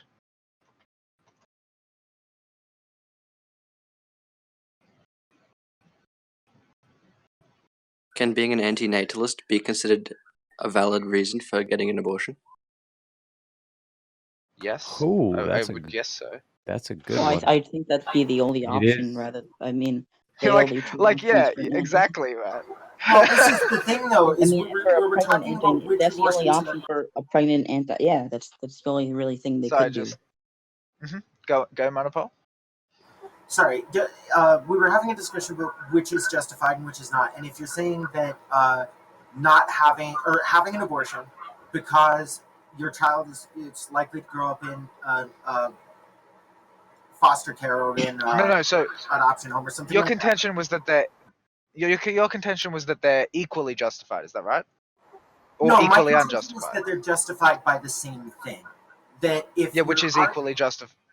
As far as I can understand, that's equal justification. I suppose. Yeah, I mean, if you're saying that the potential future suffering of the child, if it's born, in the case of the adoption agency, is a legitimate reason to have an abortion, and I think you also have to accept that your child potentially growing up in a very harsh world because of climate change is also a good justification. No, I agree. No, but the thing is, I think the point is that despite the fact that those two things are equally justified or unjustified, the reason that we reject one and accept the other is relevance. One of them is much more relevant to the topic that we're discussing. Now, I have another bit of I guess another concern would be, how do we know that 5-10 years along the road of let's say, the child passes and the family's, able to have a child, they're living under financial conditions that allow for the birth and raising of the child. How do we know that 5-10 years along the road the child isn't gonna get sexually assaulted or beat by their parents? How do we know that there's not going to be domestic abuse or violence in the household? How do we know that even if the kid is in an adoption center, how do we know this kid's still going to be, this kid's well-being is still, there? The kid's still living a good life. How do we know that the kid isn't living under awful circumstances? There's no real way of determining that unless the mother knows that she's already living in those circumstances before the child comes. Right. Okay. Sorry. So this is where I want to pull it back to where we were earlier, because you had been talking about things like having people go in and check the home life to make sure that someone's able to raise a child, or having them submit some kind of forms in order to ensure that. Right. And so you brought up the case of a child possibly going into an adoption center, and that also potentially being a justifiable abortion. And I'm bringing up climate change as another justifiable example. And neither of these examples are something that you can verify that it's going to happen, that someone's going to have a bad life because they go into a adoption center or because of climate change. So somebody who is tasked with determining whether or not someone's justified in having an abortion isn't going to be able to consider either of those two things. But you said that one of them could be justified. So that seems to contradict your previous point that you would need to have some kind of verifiable justification for having an abortion. So when we look at the comparison of living in an adoption center or foster home compared to living under the effects of global warming at a very intense, I don't know what to call it. The thing about and living in an adoption home is that, let me try to find a statistic, but I think most people can agree that you're most likely not going to be adopted if you're going into an adoption home. Depending on whether you're a baby or not, a lot of the time the babies do get adopted, but most of the time, children in adoption homes of all ages aren't getting adopted. But when you look at climate change and global warming, is there really a statistic that says that most kids are going to be living? The thing is, isn't every child going to be living under those circumstances? At least some kids are not going to be living under the circumstance of living in an adoption home. Most kids aren't, but all kids, if global warming, it does turn out to be something that happens, which science is saying likely will be, aren't all children going to be living under this circumstance? Is climate change a legitimate circumstance? If all children are going to be living under it, is this even part of the discussion of abortion? While it seems adoption is, because that seems like a very likely chance. Yeah, I just wanted to make the point that you are saying that an abortion can be justified in a case where you can't actually verify that justification, which I don't. Sorry to interrupt, mate. Look, I understand what you're saying, but I don't think that that's actually a valid contention at that point. And I think that Colombian over here actually sufficiently articulated the problem with what you're saying, which is, as I said, it simply is not pertinent, because one of them is specifically relevant to the topic, and one of them is generally relevant to all topics of a much broader variety. So I'm going to treat that one as a concession. Next up, we have Atlas. With Colombian, to be clear. Okay. Assuming that Atlas did not go AFK. Did Atlas dip? Atlas, you there? I am, but give me a minute. I'll be back here in a minute if you want to go over me. Well, I'm just going to pass it off to Classless, and you can be up next then, Atlas. Yeah. Go. Oh shit! What am I doing? What are we doing? What do we got? We moved Did you topics. wanna... Who's no, this? No, still the same topic. So Colombian countered Monopol's point about climate change by pointing out that it was a non sequitur, although he did it rather roundaboutly. Oh, okay. So we're still at the anti-natalism argument. Well, you can quickly deal with the anti-natalism argument. It's definitely relevant to the discussion. So Colombian Exchange, sorry, you're taking the stance on you would argue for some forms of anti-natalism? Define anti-natalism specifically. All right, would you argue for a circumstance under which it's immoral for a person to have a child? Yeah, I missed that. Say again.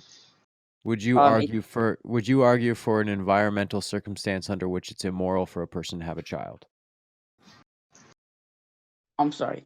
When we look at anti-natalism, are we saying is it against giving birth or against raising a child? Because those are two very different things. Having a child, sorry, giving birth. Let's say creating a new life within the world genetically. Okay, so giving birth, regardless of whether you raise it or put it up for adoption, if you're anti-giving birth, the only option is to either abstain from sexual intercourse or to have an abortion.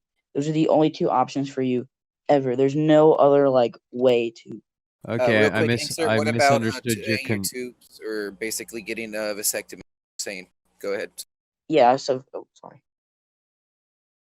I misunderstood your contest then. Was it the other individual who was arguing pronatalism? Or sorry, anti-natalism? I think so here's the thing. I wasn't actually trying to argue anti-natalism, but I do accept that comes as a consequence of what I was saying.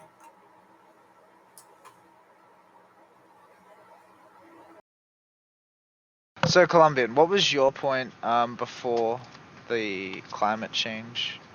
Before climate change, my point was my point was determining whether or not the environment that the child would be living in, if they choose not to abort the child, is proper enough to have the child, whether it's good enough quality of life and well-being to be in the world. Because a lot of people living in bad neighborhoods with lots of high crime rates, single mothers without a proper family, or living in an adoption home or a foster care family, a lot of people would consider not proper, lives for people being put into the world. And I think that's very often the reason for abortion. If I may, are you advocating for that as a legit, like, if we're going to look and make a moral value on abortion, would you advocate for that as a legitimate reason for abortion, or a justified reason I for would abortion? advocate for where the child is going to be living as a valid reason for abortion. Yes. So can I, for the sake of this conversation, define that as a form of anti-natalism? I wouldn't say. I got to think about, would that be counted as anti-natalism? I want to say no, but I mean, if you can give me kind of an insight as to why you would consider that anti-natalism, I might be able to change my mind. Well, so I can call it something else. That's not the key element of what I'm trying to really address here. The point that I would call you out on is that your identification of what is a good life is entirely subjective, and even subjective to the point that I could argue that it's super Eurocentric and borderline kind of white savior complex. May I just say I love this man? There's all kinds I'm just playing devil's advocate here. I don't actually believe bullshit that I'm saying. Oh. So you're generally approaching the idea around Oh, you got to take that up with Atlas then. you're making a subjective moral Oh, argument was that a about, like, conceitment? Oh, I believe so. no, I'm not sure what a concession at all. concedement is, I but haven't sure. concessed shit. But Concedement. anyways, so and so without that framing, even on top, with that framing, you're making a subjective moral judgment about like quality of life and the value of life over that quality of life. Even if we were to say, okay, this life has value because its output in the long run is going to be more beneficial to the whole of society, as it were. I don't think you can establish a set of metrics for that, let alone the fact of the amount of lives you would be overlooking. It was something that came up earlier in one of our conversations, actually, in this debate, was that if you had the smartest kid, the kid that, or the smartest individual, the most creative, or intellectually capable, but they were born into entirely negative circumstances under which they couldn't thrive or be nourished, they wouldn't grow up to be the curer of cancer, or guy who creates the unified theory of gravity. It wouldn't happen because of the environmental circumstance. There's actually a documentary, I believe, on, I think it's Netflix, from a few years back, about the potentiality of the genius level IQ individuals who are born into poverty in India, based on the overrepresentation of genius level IQs that they have in their gene pool, and then a lot of them aren't born into the proper circumstances to nourish their intelligence, so they don't end up contributing to society in the most positive manner. So you're making a judgment off things that you don't have the knowledge for, and then you don't have any actual moral backing for making that judgment, because you're relying. I'm guessing your judgment is relying on rule utilitarianism, but you can justify that if so. So I do see where you're coming from with that point of valuing a life based off of where the life is starting from and being raised at. But the thing is, and you said it's all kind of relative. Are you kind of going for the idea that it's all relative to, it's kind of a very You're subjective about, first of all, it's your subjective, your yes. statement of like what is a good life is subjective, relative, any other form of that that you could think. Well, I think there should be like a very specific standard, whether it's a nationwide standard or a statewide standard or a region-wide standard. There should be a standard as to the circumstances. It should be a very certain, maybe not necessarily a certain income per se, but a ratio of income to property tax or something, like making some sort of number that would be able to confirm that So they if would be able someone, to, so like an so actual guideline, yes, like they have to meet very to have the specific right, requirements. so to have the right to have an abortion. Yes, to be able to have So do not have an abortion. No, if these, yeah, you would have to meet certain requirements of a poverty level to not be able to have an abortion. Correct. Let's to say not be able to. yes. So only rich people should be able to have abortions? It wouldn't necessarily be rich people. It would just be people. No, But all I'm saying is why people would you living. why would you curse poor people to something that is going to further impoverish them? No, it'd be the opposite of what you're saying. It'd be making sure that people who can't afford it are not having them. It'd be Okay. you're saying, you're thinking the opposite of what But I'm would saying. would you then in any way create more restrictive circumstances under which a woman of better means could not have an abortion? I mean, a woman of better means, yes, shouldn't not be having an abortion. If the woman has enough money to provide for the family they already have and this child, yeah, there would be pretty much no reason to have an abortion there, except for the obvious, like can't physically like Yeah, health wise couldn't let's have it. dispel the health and the rape and the incest and all those Yeah, strong. yeah, dispel those. Yes, there would be no reason to have an abortion legally. They should not be able to have one at that point in time. What about under the circumstance where a woman like that chooses in her life to not have a child? She chooses to pursue something like career. She doesn't want to have a child, but she still, while taking all the necessary precautions, something like birth control or a ring or a UTI or sorry, no, what's it called? A UIT? I don't know. Or and using condoms and still ends up pregnant. Now I know that's a rare circumstance, but please, condoms don't solve shit if you know anything about that. So there's they're not even marketed as being a goddamn birth control mechanism. So under the I'm circumstance just under curious, which a what are they being person marketed? chooses, so a person has within their personal family plan, within their choice of their family plan to not have children, but still engage in sexual activity and end up without actually making taking all the necessary precautions against it pregnant, they don't have the right to an abortion.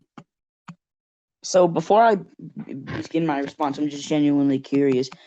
So condoms are now being just marketed as like anti-STD? They've and always been marketed as anti-STI. If you read a condom package, it says it's not a contraceptive.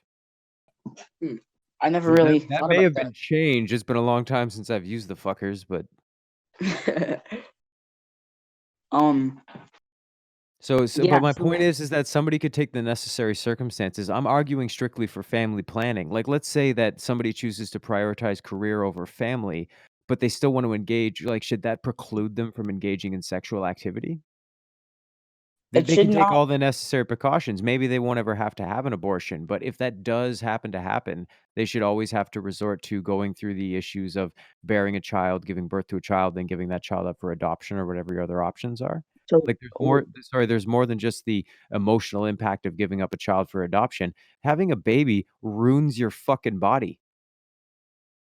So the thing about that is, if a woman is indeed Sorry, runes was I shouldn't have said that. That was inappropriate. That was very that's not what I meant. I no, meant it does these it has a physical. physical stress. It has a physical stress upon your Stuff body on that your you body. don't have Yeah. to endure. Yeah. So the thing, my look on that is, if a woman who uses I forgot to bring up contraception earlier. She didn't really have the chance. But if both parties use contraceptive devices, whether it be just birth control or a condom or a female condom or whatever device you choose to use, I think if both parties used contraception and they still get pregnant, the problem there is you'd still have to go by the certain circumstances. And so let's say a woman, for example, a woman uses contraception, and her husband or boyfriend or one night stand, whatever you want to say, uses contraception as well, but she's making enough she has enough income between her or her significant other to take care of this child plus their family as it is already. No, they should not be entitled to the ability to have an abortion. No. Let's say she's pursuing a career, but Okay, so she's already making enough money to provide without this career Okay, that she's pursuing. I've conceded all that. So sorry, if I may, I've created these specific circumstances under which I've asked you if this person is capable of or should be allowed legally to have an abortion, and Mhm. you would still stand by that as no. Under that circumstance, that woman should still not be allowed to have an abortion. She should not. Okay, I'm totally. This is not fair of me to do, but that was my point about subjectivity. Is you are drawing that from I'm guessing a form of rule utilitarianism, but it's just you're prioritizing entirely subjectively, prioritizing the let's call it the greater good, the least amount of harm for the least amount of people. Arbitrarily, like that is your choice for which you have used your logic or your rationale, sorry, to draw your basis for this moral standard, but you can't actually tell me why that ought to be the case. So while it may seem immoral or subjectively, I guess in your case subjectively incorrect or wrong to be disallowing abortion for so many people because of the circumstances they're living in, especially with the case you brought up about India, you have to understand that abortion, while this may seem very rude and a lot of people might not quite understand this point that I'm about to bring up, abortion isn't a natural thing. It's Don't worry, rude is what I do. okay. This is gonna bring up kind of even Get if people spicy with it. yeah, it is. I'm sorry, I can't stop myself from laughing. But abortion is a product of the Industrial Revolution, and therefore, Classes, if you miss this fallacy, I'm going to ban you. wait, please don't. Come Ban. on. No, I'm talking to Well, classes. what you mean is that That's you a mean like serious point. That's a serious point. Like I genuinely. No. He mean- was making a meme at our other staff member. He said that if Classless couldn't say what was wrong with that, he would ban him. Oh, okay. Does he want class? Oh, are you classless? Sorry. Classless is the guy you're talking about. Yeah. I'm Alright, classless, you but wanna right point now out what's wrong about that? Julius completely fucked my thought process by pointing that out. Which fallacy did he just make? Was that a naturalistic fallacy? That would be my Oh, assumption. that because is he's against the citing the Revolution. Industrial Revolution as Bingo a is result all of it. Yeah. naturalism fallacy Yeah. right Okay. there. It's a naturalistic fallacy. Yeah. But let's not get there yet. Let's see if there's another part we can pick. You're killing me here, Julius. Sorry, what were you saying? Explain Columbia? why it's a naturalistic fallacy. Well, so let's let Columbian finish. And All right, so back to abortion being a product of the Industrial Revolution. The thing It is, does sound funny when you say it like that. yeah, I know because I was talked about it earlier. Not necessarily abortion, but the Industrial Revolution as a whole. I talked about it earlier and why I didn't support it. I do support the general advancement of technology as a whole, and I do support being able to produce things like video games. But the thing is, I do not support the culture that comes with it. I don't support the way that it turns people into working machines. And you look at the so early you're 1900s. talking You look at elements of materialism and the alienation of the individual from their labor, if I may. correct.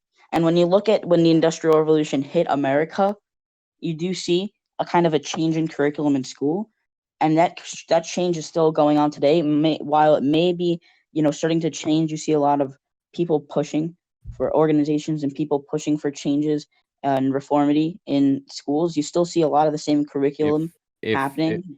If I may, we used to be taught to be factory workers, and now we're actually taught to be programmers.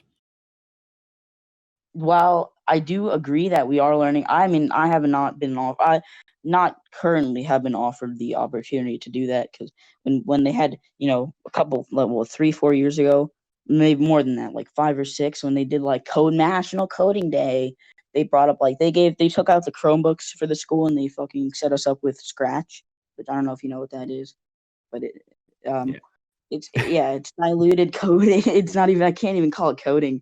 They considered that like this is like the future here, but it's really like they're not offering us.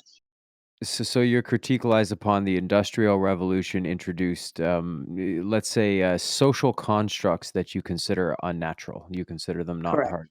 While abortion may be, I mean, I'm looking at from the first everything that I've stated up until the Industrial Revolution point is based around a moral standpoint. Now we look at a technical standpoint of this is all a product of something I don't support. real quick, your basis in that, and I don't mean to call it. It's based in a form of naturalism. It is a sense of a natural, or it is a Yeah, I naturalistic do. Yes, fallacy because completely. you're Yes. deriving that point from like, well, it was this way in the quote unquote state of nature. That you Yes. perceive that, and you know what, most philosophers would even say like you're choosing industrial revolution as your beginning point for the end of the state of nature, and like we could date that shit all the way back to the first time three humans met up and one discovered that the two other were teaming up against him. It goes so much deeper I than mean, it's when. the first time someone cut a tree. Back So, to but, the but goat. that's the idea is if you're going to make a naturalistic fallacy, we can keep regressing back to that point. It's like, well, where is something unnatural? It's like here's 100% organic, natural arsenic. Does Yeah. that Well, change the value of the arsenic itself? no, Whether it's it's arsenic is synthetic. arsenic. It doesn't. Yeah, Well, we can completely. get back to that point, right? So, like, if it's a manifestation, whether it's a social construct or not, if it's a manifestation of human beings within the natural world governed by the same natural laws as any other non-human phenomenon you would cite, there's no reason to quote that as being like wrong or immoral. There's no reason for you to draw a moral circle around that action. Well, you did bring up the idea of the environment being affected from the very beginning. The problem that I have with that is a lot of people who are living in the countryside obviously were replanting, and naturally the earth is able to replenish itself, not necessarily of trees, because trees need seeds to be replanted, but especially even when a person would cut down a tree, the acorns would fall, the seeds would fall, the tree would naturally be replanted. But you see a big spike in the use of nature and kind of the going away of natural resources once the Industrial Revolution hit, significantly larger than before that. And that is the reason why the Industrial Revolution is considered the Industrial Revolution, is because everything was kind of, being made on a much larger scale, much quicker, much more conveniently. But it was producing toxins into the air. It was destroying the Okay, environment, and it but wasn't replanting. okay, well, but once again, you're kind of putting a label on what is considered production at that point, and you're Yes. restricting it. You're restricting it to strictly the let's call it the non-human realm, and that doesn't make it any less natural. It doesn't mean that like just because humans were producing more carbon dioxides in the form of production that they were partaking in, they were still producing as it were. You're just placing a higher value on, let's say, trees producing oxygen than you would on the higher value of humans producing whatever technological advancements they came.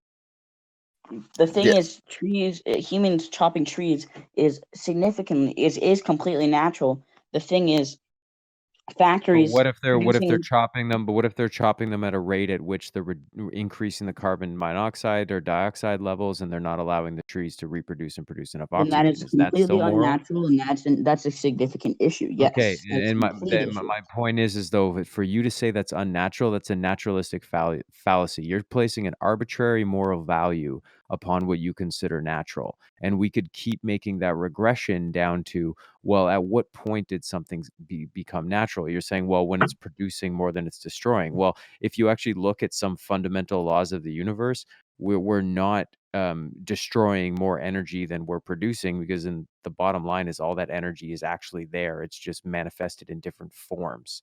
So we could go all the way back down to that level and be like, well, when you take a bunch of logs and you light them on fire, you may have taken their energy and reconstituted it in a way that is, we can never capture that energy again and turn it back into those logs, but that energy still exists within our framework of the universe. It is still a part of the matter within the universe. It is just reconstituted in a way. So we can always go all the way down back to that key pinnacle level and say, well, what's natural? What's the natural state or the existing state of, if something can take that state, should it not take that state? Why would you place a higher moral value on one state of energy versus another state of energy?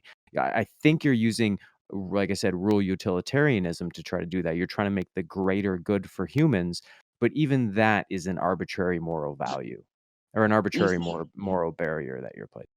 My issue with what you're saying here is you're kind of claiming that I'm putting a value on certain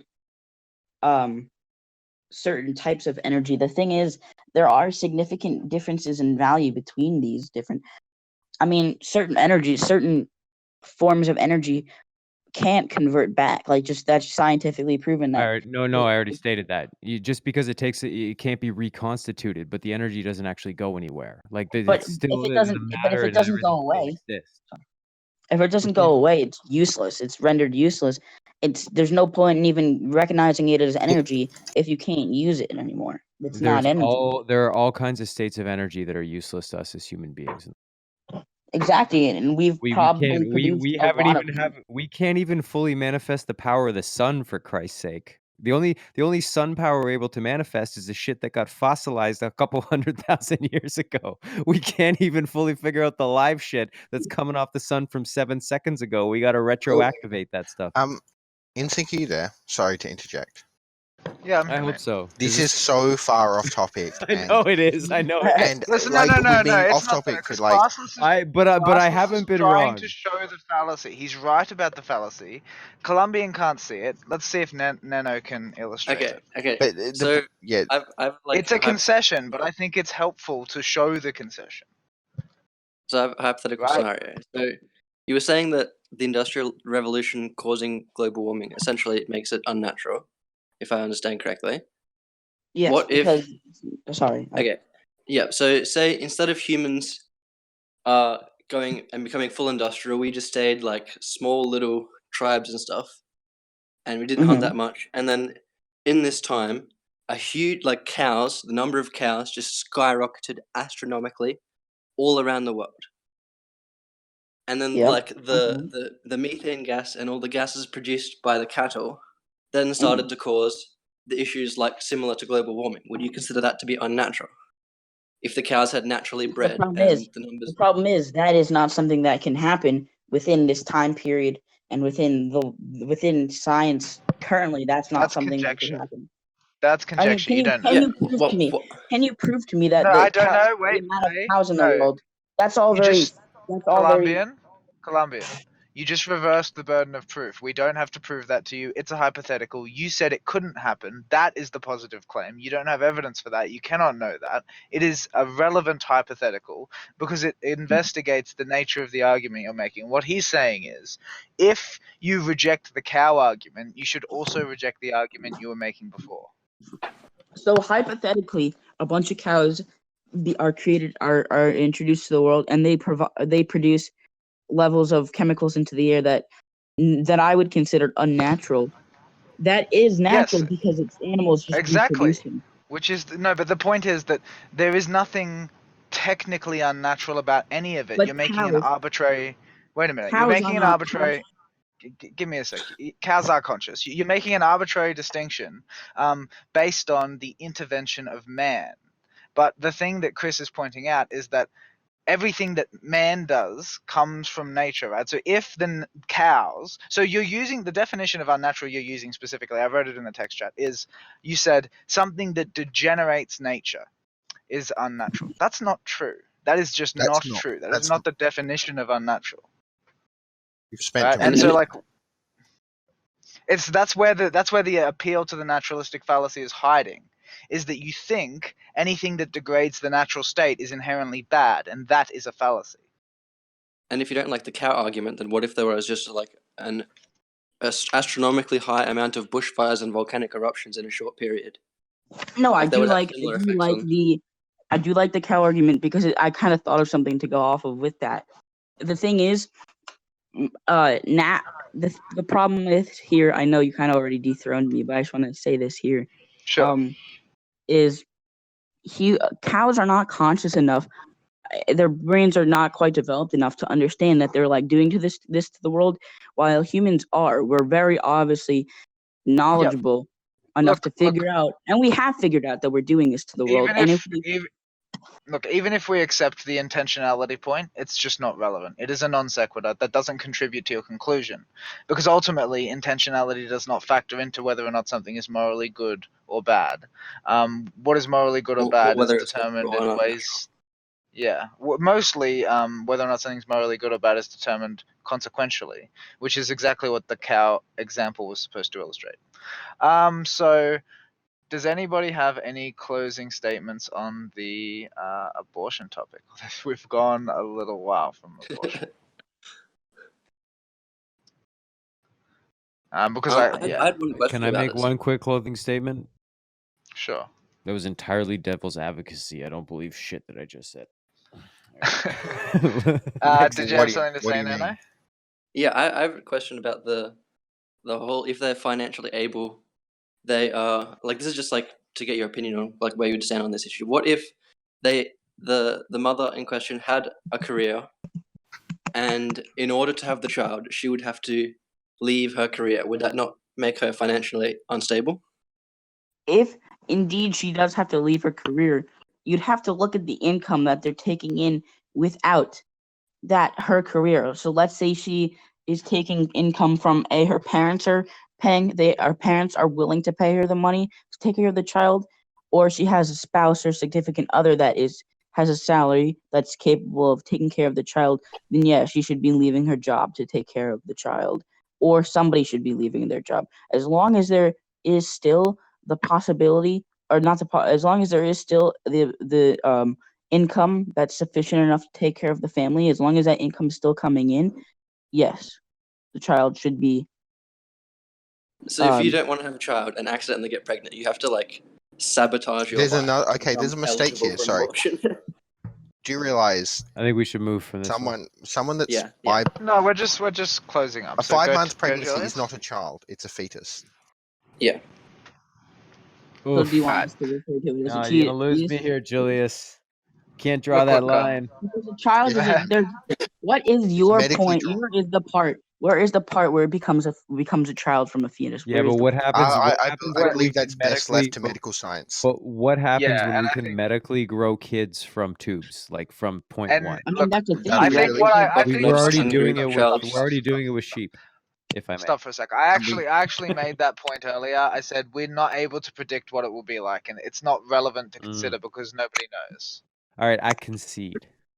Do you really think that ethnonats, like white ethnonats, and once their ethno state is achieved, right? Do you really think that they would be envious if Wakanda was formed at one point, like Africans would surpass them? They wouldn't give a shit.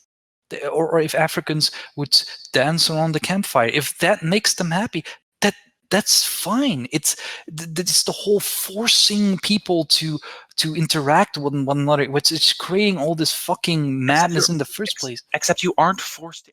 Isn't a parasitic relationship like just any relationship that's not symbiotic? Not necessarily. That's definitely a false dichotomy. Is it? Yeah. Well, like either there's like not a relationship there, or it's a relationship that's beneficial for both, or it's beneficial for one party, but not the other. It implies that benefit and the absence of benefit are the only possible classifications that can be listed in these relationships. I was just going to say that there's a reason why women look the way they do, and it's not because, the color pink, for example, isn't inherently feminine, right? A skirt isn't inherently feminine. It's just a piece of clothing. The reason why women dress the way they do is because they want to look different than men do. We want to, differentiate ourselves from the other gender. Yes, I'll say that's one of the reasons. Well, just quickly though, like, are you aware that up